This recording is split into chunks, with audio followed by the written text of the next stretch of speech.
Cottage listings are up nearly 40% and prices are down 25%. And over half of owners say that they cannot afford to keep their cottages. Now, this does not sound like a slowdown. It sounds like a total cottage market collapse. Hi everyone, my name is Raluca Mackenzie and thanks for joining me today on this video about the struggling cottage country real estate market. In Muskoka, months of inventory jumped from 10.2 in Q1 of 2024 to 21.3 in Q1 of 2025. And according to CTV, 57% of Canadian cottage owners now say they simply cannot afford to keep their cottages. We're not talking about luxury vacation homes here. This is hitting just regular Canadians, families, retirees, young couples who fled the city during COVID thinking they'd struck gold. And now they're completely underwater, literally. Owners are dealing with rising insurance costs, tripled HELOC payments, and properties they cannot rent, cannot sell, and cannot afford to keep. One of the major implications is that they borrowed against their main homes to buy these cottages.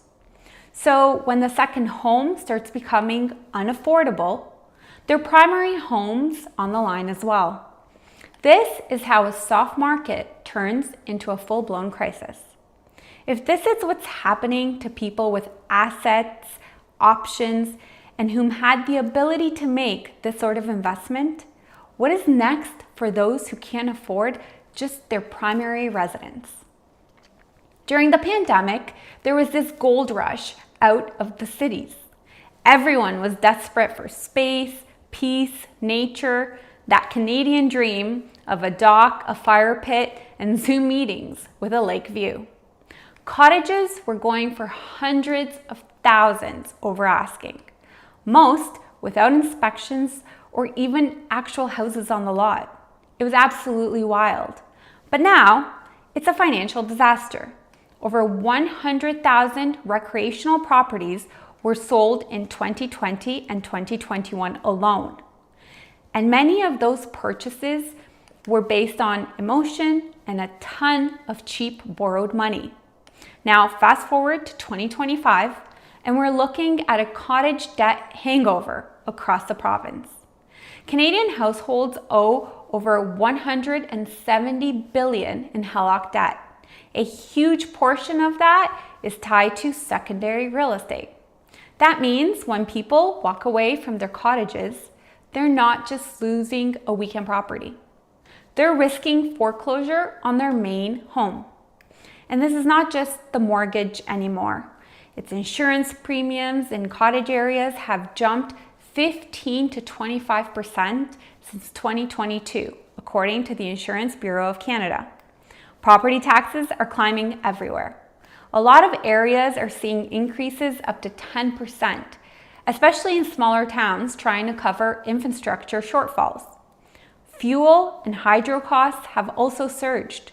A lot of these cottages rely on propane, and prices jumped nearly 30% between 2021 and 2024. And let's not forget just general maintenance costs, which are up due to regular inflation and an aging infrastructure. It's a long and never-ending list of increased costs that a lot have not budgeted for. Say you want to rent your place out to cover some of these costs. Some municipalities across Ontario, like Blue Mountains, Kawartha Lakes, and Bracebridge, are cracking down hard on short-term rentals. Some zones have banned them outright. Others required expensive registration and licensing.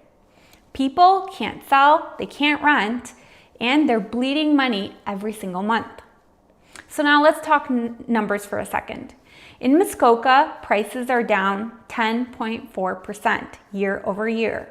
Inventory levels more than doubled from 10.2 months of supply in Q1 to just over 21 months of inventory in Q1 of 2025. That's nearly 2 years of supply sitting on the market. Haliburton and Kawartha Lakes have seen waterfront property values drop by up to 25% since the peak.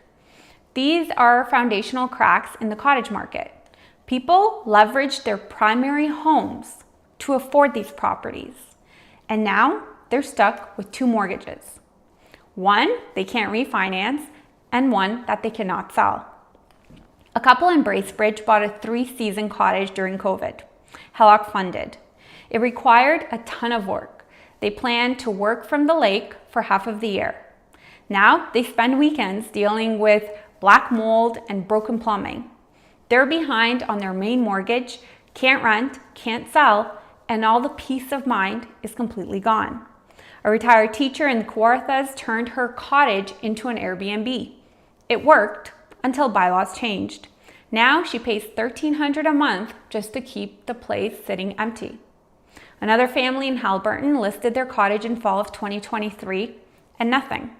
Winter came and passed, spring came and still no showings. They dropped the price by $75,000 and still no offers. Now their city home is up for renewal at double the interest rate. They told Global News, "We waited for the market to come back and it didn't." Cottage listings in Ontario are up nearly 40%, prices down 25%, HELOC debt at record highs, and we're seeing what experts are calling double housing stress, where Canadians with 2 properties are experiencing twice the anxiety, twice the debt, and none of the flexibility they thought they were buying. So what do you do if you're in this mess or in this situation? First, stop waiting for the market to magically bounce back, because folks, it won't. It won't be this year and likely not for many years to come. Not with the inventory rising rapidly, inflation and input costs constantly rising, and rates staying as high as they are. Let's not forget about Trump's tariffs that are constantly luring behind us. Second, talk to someone who knows the cottage country market. This isn't the same product as a home listing in the city. You need proper knowledge, proper strategies, and adequate marketing. Third, don't be ashamed to be in the situation. Selling isn't failure, it's protection. It's being smart before the bottom drops further. Possibly renting part-time, talking to your lenders, even, exploring co-ownership with family. But whatever you do, do it now and don't chase the market down. This isn't about cottages anymore. This is about urban housing next. Folks, if folks with money and equity are defaulting, what do you think will happen to people that are not so strongly financially? Now, if you're still watching, please hit the like button, drop a comment, and share this video with someone who needs to hear this. This is not about creating fear. It's just about the facts. And the fact is the Canadian real estate market is changing rapidly. You need a plan, you need clarity, and you need someone who isn't afraid to say what others are not willing to say. Thanks for joining me. Please subscribe if you're interested in more content like this, and have a wonderful day.